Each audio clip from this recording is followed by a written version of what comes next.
Hi, everybody. My name's Jason. I'm Caden. I'm Jaden. I'm Eli. And we are the Yahuwah and the Torah channel. And yesterday we were almost not the Yahuwah and the Torah channel. Almost we were dead. Life out here is wild. And it'll always be wild. And we want to thank those who kept us in prayers yesterday and our family who we actually consulted in when we were having some wildness, which is a little Telegram group that we have. We love you all. We really, really appreciate you all in there. And yesterday, Jaden and I were out working where we had a networking service call. We had to go work on a dude's wireless stuff. And we were up in the mountains, and we were driving up, and it's a real narrow road. And Jade missed the takeoff. He missed to tell me where to turn off to. And so I was only about 4 or 5 feet past the road, and I backed up about 2 feet, and I went right into a concrete drainage ditch. And we were on 3 wheels. And so the back right part of my bumper was lodged against basically an embankment. My left back wheel was basically on the edge of a concrete it was like basically a box, and so it was 1 inch more backwards, and we would have probably totaled the truck. And I've never ever I've never gone into a ditch. I've never been into a wreck like that. And so it was the first time, I guess, for everything. And I get out there and look at the truck, and it's literally on 3 wheels. We don't know exactly what to do. And so, and there's no cell service up in the mountains, and we are the only gringos around. And what that means is there's like no support structure for you. If you were a brown-skinned fella from down here in this civilization, then everybody would come from all around and come and help you and try to fix you. But if you are the white gringo, they will just stare at you, and then they will point to a house that's up the side of a mountain and say, "Hey, another gringo lives up there." So it's like go get the white folks to help you. And so that's essentially what Jade did. And Jade is only on 1 foot because he still has ankle issues. He can't even basically walk around. So he's gimping way up a mountain range to go find the guy we were actually doing the service call for. So he comes down, and he has a Toyota Hilux, and I'm in a Toyota Tundra, and my Tundra's big. It is way bigger than these Hiluxes. It is a very large truck.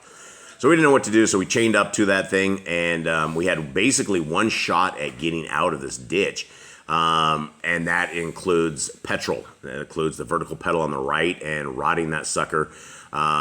We caught air. The truck almost tipped over on the way out. I don't even know what I saw. What I did see, because I got into it and it started tipping, and I'm like, you know what? I'm not going over like this. And I just hit the pedal down, and it blasted up it felt like it blasted up out. Now, Jade will have to tell you exactly what it looked like from the other side, because I don't know. There was a bunch of cowboys, like the Panamanian cowboys that were like sitting on their horses watching it. We had people like watching it, little kids across the road, a mom across the road, 2 guys on horses, and everybody. When I got out of that thing, they were like, I heard whoa, whoa, and it was like Gringo Loco.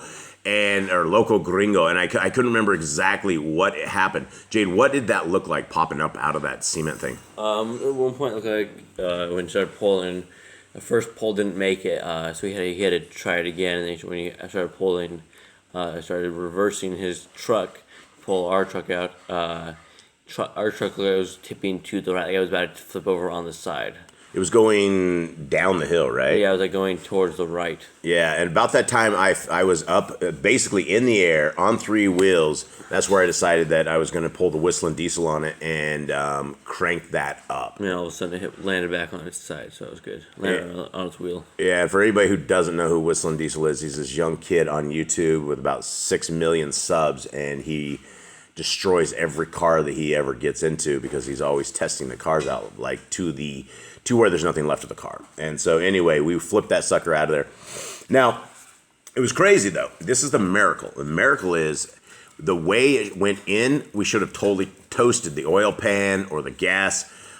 Everything underneath of it should have been totally wrecked. It was a miracle how it went in, and how it went out. The way we didn't sustain any damage, not a leak, not nothing. I mean, when it hit the ground, when it come out of there, it was like bam. Not a single thing happened at all, and so we survived. Now, another crazy thing, and I know this isn't like Boss Clan hour, but yesterday afternoon we live out in the middle of a jungle, and these are all examples of how Yah supernaturally saves us. And coming out the ditch, in the ditch, and out of the ditch, we were completely saved. Like over and over and over and over, the hands of Yah save us. Now, yesterday we were doing our stuff down here in the middle of the jungle, which is, you can't just come down to our house. If you end up at our house, you are extremely lost, or you've figured out how to make it down there. But it's not really, you can't really get through it. It's really hard to even drive down here. The roads are all really jacked up coming in and out of this place. So yesterday afternoon, we had this old timer that just came wandering out of nowhere, and he was very, very drunk. And the dogs don't take to anybody coming around at all, and so we haven't had anybody for a very, very, very long time. So the dogs all broke out yesterday, and we could not get the old timer to leave. He did not understand. He needs to walk down the road away from the dogs, and he's like, "No, the dogs just don't know me." And we're like, "Dude, these dogs will tear you up. Please, you must leave now." We couldn't get him to leave, and so finally we got him some water, and I had Jaden walk him up the road. And we didn't know where, have no idea where he was going, or he didn't either. He was kind of incoherent as well, but we knew he was drunk. And every once in a while, we have these guys that drink a tremendous amount, and they come wandering through here. So anyway, he takes off, and then last night about 8 o'clock, there was tinking on our fence, and we had no idea that none of this stuff ever really happens out here.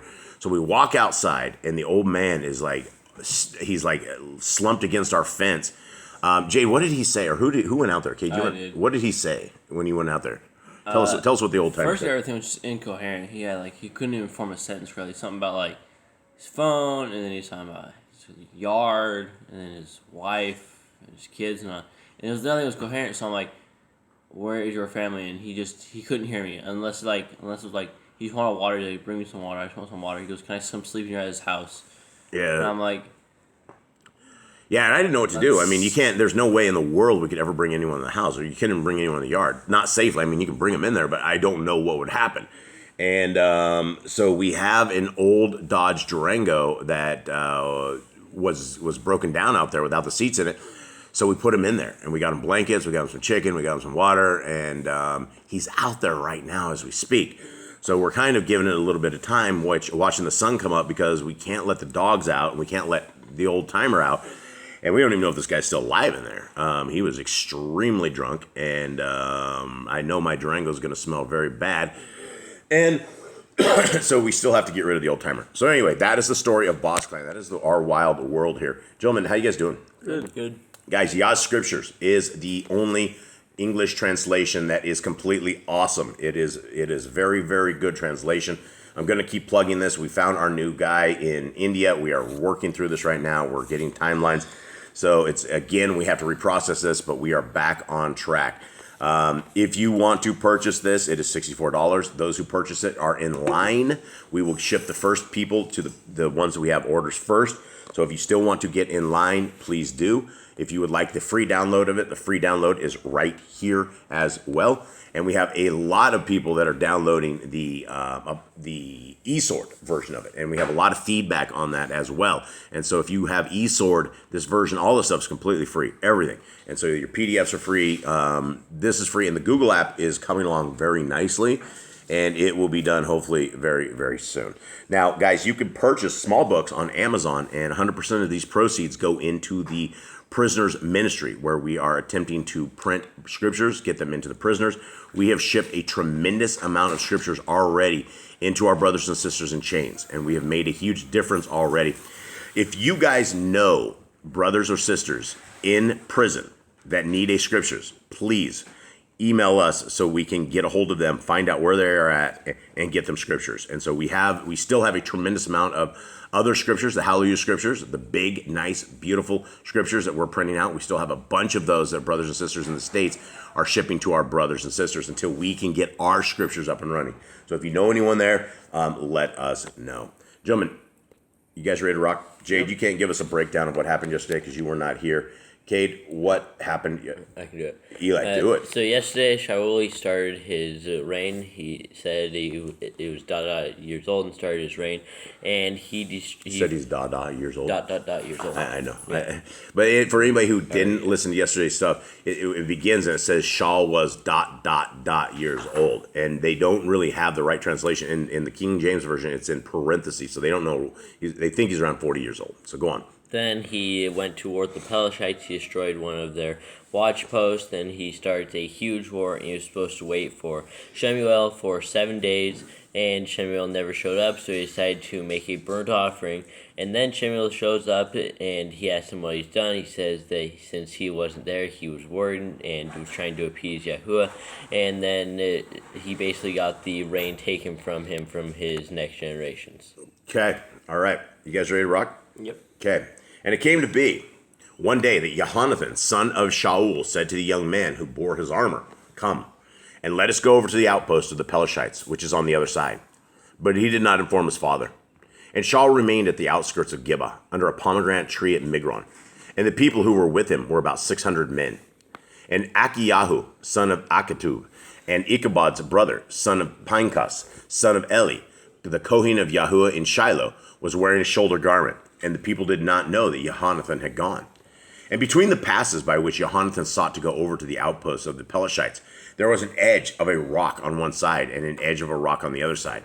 And the name of one was Botsets, and the name of the other, Sinah. The one edge was on the north opposite Michmash, and the other on the side opposite Gibeah. And Jonathan said to the young men who bore his armor, "Come, and let us go to the outpost of these uncircumcised. If so be, Yahuwah works for us, for there is no hindrance for Yahuwah, save by many or by few." And his armor bearer said to him, "Do all that is in your heart. Incline yourself. See, I am with you, according to your heart." And Jonathan said, "See, we are passing over to the men, and show ourselves to them. If they say this to us, 'Wait until we come to you,' then we shall stand still in our place and not go up to them. But if they say this, 'Come up to us,' then we shall go up. For Yahuwah has given them into our hand, and this is the sign to us." And both of them disclosed themselves to the outpost of the Pelishites, and the Pelishites said, "See, the Ephraim are coming out of the holes where they have hidden."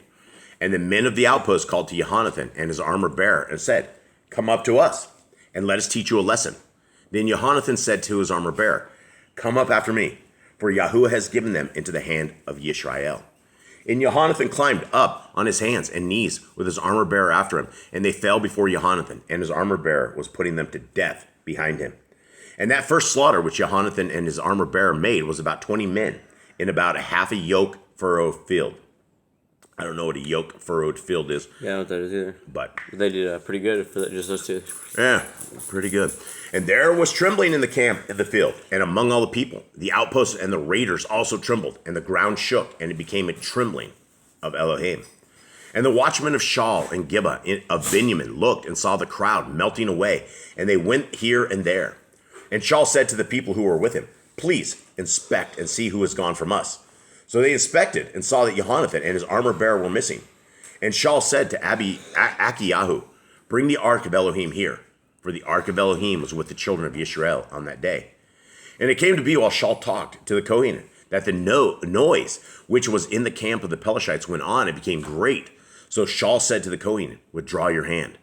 Okay, what do you guys think about? What do you guys think of that thing? He brought the ark to them, and then he says, Did they didn't put their hand on this thing, right? I don't know. It's withdraw your hand, whatever that means. Maybe it's like a hand over it. Maybe he's like hand on Shaul. We know that you can't not touch the ark. You can't touch the ark. You can touch the pole, but you can't touch the ark. Even if you're priest, you're still dead. Yeah, so I don't know what that was about. Anyone have thoughts anywhere so far? No, I'm not sure what withdraw your hand is. Maybe lifting up. I mean, we know maybe it's something like Moses, where Moses lifted up his hand for the battle because he says here there's a great noise at camp. So maybe it's like lifting up his hand to win or something. I don't know. Weird. Okay, and Shaul was called, and all the people who were with him, and they went to the battle. And see, every man's sword was against his neighbor, a very great confusion. And the Ephraim who were with the Pelishites before that time, who went up with them into the camp, turned around. They too, to be with Israel, who were with Shaul and Jonathan. And all the men of Israel who had hidden in the mountains of Ephraim heard that the Pelishites fled, and they also pursued them in the battle. Thus Yahuwah saved Israel that day, and the battle passed over to Bet Awen. And the men of Yisrael were distressed that day, for Shaul had placed the men under an oath, saying, "Cursed be the man who eats food until evening, and I have taken revenge on my enemies." Therefore none of the people tasted food. And all the land came into the woods, and there was honey on the ground. And the people came into the woods and saw the honey dripping, but no one put his hand to his mouth, for the people revered the oath. But Jonathan had not heard that his father had taken an oath of the people. And he stretched out the end of the rod that was in his hands and dipped it in a honeycomb, and put his hand to his mouth, and his eyes lit up. Then one of the people said, "Your father strictly took an oath of the people, saying, 'Cursed be the man who eats food today.'" And the people were weary. So I feel like this guy waited till he ate the food to tell him, because I mean this dude probably saw the whole thing going down. Like he could have said, "Hey, wait, your dad took an oath," but this dude waited till after he ate. Maybe that's one way they could look at it, or the guy was looking the other way, and Jonathan, he looked back, and the dude was sitting there sucking on the end of a rod that had honey on it. Okay, and Jonathan said, "My father has troubled the land. Now see how my eyes lit up when I tasted a little of this honey. How much better if the people had well eaten today of the spoil of their enemies, which they found. For then would not the smiting among the Pelishites have been greater? And they smote the Pelishites that day from Michmash to Ailon. So the people were very weary. And the people pounced on the spoil and took sheep and cattle and calves and slaughtered them on the ground. And the people ate with the blood." All right, what are we talking about here? Well, I mean, the Israelites just sacrificed, but I don't think they don't. It's like they didn't cook it or something. Yeah, so they ate it in the blood, and you might as well let him out as well. Okay, and yeah, let's not. Sorry, guys, we're trying to deal with the passed out old man in the truck. Okay, and the people ate with the blood. Not a good thing, right? Why is it not good to eat with the blood? There's so many laws and commands in the Torah that says do not eat the blood. I mean, blood is life. So these dudes are here, like they're so hungry that they become like savage beasts and started eating just like raw meat or something. Yeah. And they told Shaul, saying, "Look, the people are sinning against Yahuwah by eating with the blood." And he said, "You have acted treacherously. Roll a large stone to me today." And Shaul said, "Disperse among the people and say to them, each one bring his ox near to me, and each one his sheep, and you shall slaughter them here and eat. And do not sin against Yahuwah by eating with the blood." So every one of the people brought his ox with him that night and slaughtered it there. And Shaul built an altar to Yahuwah. It was the first altar he built to Yahuwah. And Shaul said, "Let us go down after the Pelishites by night and plunder them until the morning light, and not leave a man of them." And they said, "Do whatever seems good to you." But the Kohanim said, "Let us draw near to Elohim here." And Shaul asked of Elohim, "Should I go down after the Pelishites? Do you give them into the hand of Yisrael?" But he did not answer him that day. Now, when I was reading the book of Josephus, he's convinced that every time people inquire of Yahuwah, that it is with the Urim and the Thummim, that stone that they were talking about. And so Shaul would have gone, should I go after the Pelishites, and whatever the rock, I don't know how it was that they could not pull a rock out of their garments, but I believe that's what they're talking about with that. 38, and Shaul said, "Come over here, all you chiefs of the people, and know and see what this sin was today. For as Yahuwah lives, who saves Yisrael, though it be in Jonathan my son, he shall certainly die." But not one among all the people answered him. And he said to all Yisrael, "You be on one side, and my son Jonathan and I be on the other side." And the people said to Shaul, "Do what seems good to you." Then Shaul said to Yahuwah, Elohim of Yisrael, "Give a perfect one." And Shaul and Jonathan were taken, but the people escaped. And Shaul said, "Cast between my son Jonathan and me." And Jonathan was taken. Shaul then said to Jonathan, "Explain to me what you have done." And Jonathan explained to him and said, "I only tasted a little honey with the end of the rod that was in my hand. See, let me die." And Shaul answered, "Elohim do to you, and more also, for you shall certainly die, Jonathan." This was his son. This was his kid. It's like Jonathan didn't know, but it's like, so should he be punished because he didn't know about the oath? I don't know. 45. But the people said to Shaul, "Should Jonathan die, who has wrought this great deliverance in Yisrael? Far be it. As Yahuwah lives, let not one hair of his head fall to the ground, for he is wrought with Elohim this day. Thus the people rescued Jonathan, and he did not die. And Shaul returned from pursuing the Pelishites, and the Pelishites went to their own place. And Shaul took the reign over Israel and fought against all his enemies round about, against Moab, and against the children of Ammon, and against Edom, and against the sovereigns of Zobah, and against the Pelishites. And wherever he turned, he caused trouble.